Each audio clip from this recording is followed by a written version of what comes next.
नमस्ते। आदर्श विद्या मंदिर के इस YouTube चैनल पर सभी का स्वागत। इससे पिछले वीडियो में हमने वाक्य विचार के बारे में पढ़ा है।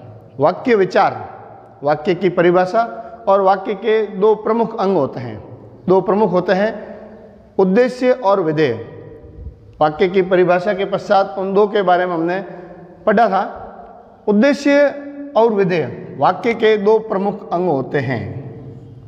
वाक्य के दो प्रमुख अंग, वे अंग हैं, पहला है उद्देश्य और दूसरा अंग जो है वह है विधेय। ये वाक्य के दो प्रमुख अंग हैं, उद्देश्य और विधेय।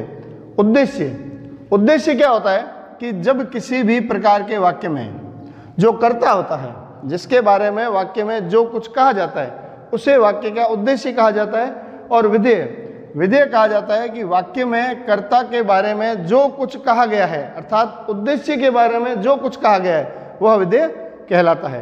तो इन दो के बारे में पूर्व में हमने पढ़ा है। आगे आज हम देखेंगे वाक्य के भेद।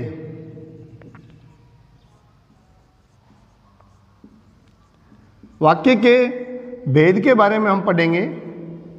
वाक्य के भेद मूल रूप से तीन भागों में विभाजित किए हुए हैं। वाक्य के जो भेद हैं वह मूल रूप से तीन भागों में विभाजित किए हुए हैं। क्रिया के आधार पर पहला प्रकार है क्रिया के आधार पर, दूसरा प्रकार है अर्थ के आधार पर,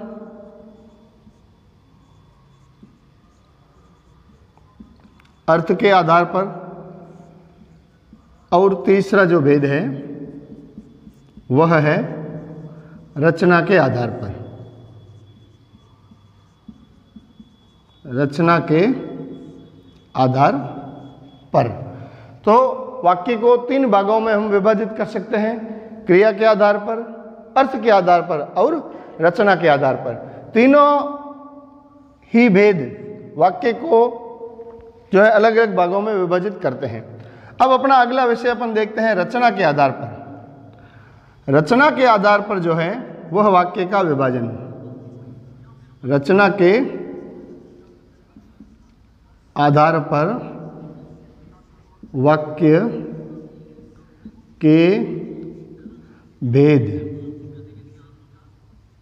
रचना के आधार पर जैसा कि स्पष्ट है, वाक्य के परिभाषा के बाद में उसके दो अंग, उद्देश्य और विधेय, और उसके बाद में क्रिया के भेद तीन रूपों में, क्रिया के आधार पर, अर्थ के आधार पर और रचना के आधार पर। अपन देख रहे हैं रचना के आधार पर वाक्य के भेद।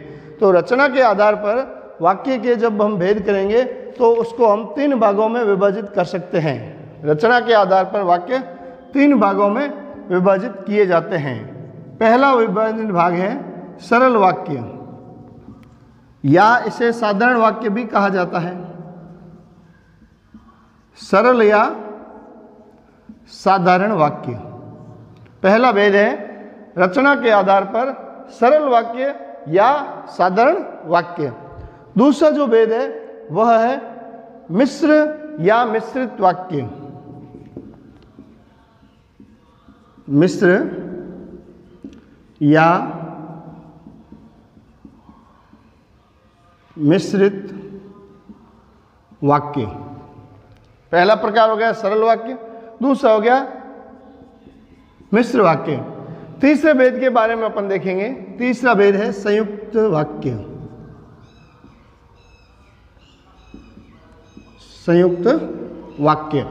इस प्रकार से रचना के आधार पर जो है हम वाक्य को तीन भागों में विभाजित कर सकते हैं। वे तीन भाग हैं सरल वाक्य, मिश्र वाक्य और संयुक्त वाक्य।